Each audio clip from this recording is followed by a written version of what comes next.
eu não estou falando sobre tecnologia. Na verdade, a coisa que eu menos falo é de tecnologia, eu estou falando de educação. Tanto é que, por exemplo, quando eu discuto educação à distância, eu estou pouco preocupado com a distância, estou preocupado com a educação. Então, no fundo, nós estamos falando o quê? Nós estamos falando em currículo, estamos falando em formação de professores, estamos falando em gestão da escola. Bom, em todos esses três campos, no mundo contemporâneo, a tecnologia está presente. É essa tecnologia que produz um videozinho, é a internet, que possibilita 1000 coisas serem feitas, é um pequeno núcleo de produção dentro dentro da escola.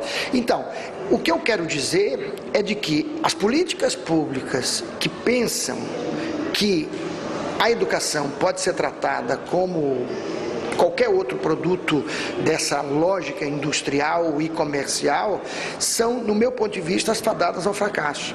Quer dizer, a educação, essencialmente, tem que se constituir enquanto um espaço de colaboração, de solidariedade, de generosidade.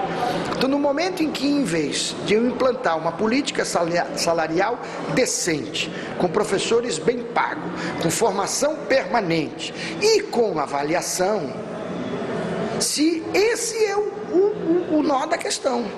Então eu não preciso pagar por rendimento, pagar isso chamado bônus. Então eu acho, e as experiências já mostraram aí, a Inglaterra lutou contra isso, não implantou, vários outros lugares. Então eu não acho que o caminho não é esse. O caminho é mais solidariedade. Nós estamos vendo um mundo, eu costumo brincar sempre, dizer que é uma frase, uma expressão baiana, da farinha pouca, meu pirão primeiro. E nós temos que começar a mudar radicalmente isso. Farinha pouca, um pouquinho para todo mundo.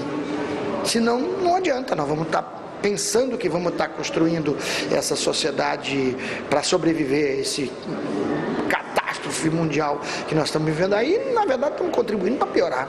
Isso passa também pela relação que o senhor falou na palestra sobre a relação entre o software livre e a educação também, toda essa cultura. Claro, é o que eu brinco sempre, eu nunca mexi no kernel do Linux. Para muitos, eu estou falando uma maluquice isso aqui, quer dizer, a questão do código-fonte é fundamental para o povo de informática. Para nós, o que é fundamental ali é a possibilidade de colaboração, quer dizer, de eu estar fortalecendo um movimento que é essencialmente colaborativo. Isso é a escola. A escola tem que ser essencialmente colaborativa.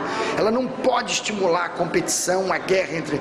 Então, o software livre tem essa vantagem. E você vê que se você observar o movimento do software livre, ele tem ao lado dele, que no fundo é a mesma coisa, um conjunto de outras coisas, que é o Creative Commons, as questões das liberdades das licenças, a questão da produção audiovisual aberta, a questão dos licenciamentos abertos, a questão das revistas científicas, que tem que estar liberada, quer dizer, nós ganhamos nas universidades públicas para produzir conhecimento e depois os nossos artigos ficam proprietários de uma empresa que edita revista científica. Então isso está mudando, no mundo está mudando. A questão dos documentos abertos, dos formatos abertos, de tal forma que eu tenho a garantia de que amanhã, se uma empresa dessa falir ou virar poderosa demais e desejar controlar o mercado, eu pego qualquer outro menino e trabalho com isso, porque ele é aberto. Agora, quando ele é proprietário, eu não faço mais isso. Então, são movimentos nessa perspectiva de colaboração, de generosidade, de compreender o mundo como um espaço de construção mais coletiva, e não um mundo de espaço de estímulo ao individualismo. Ou seja, trazer essa cultura para a escola e não o professor pensar, quando pensa em software livre, pensar na tecnologia, pensar no código, mas é a questão cultural, é essa...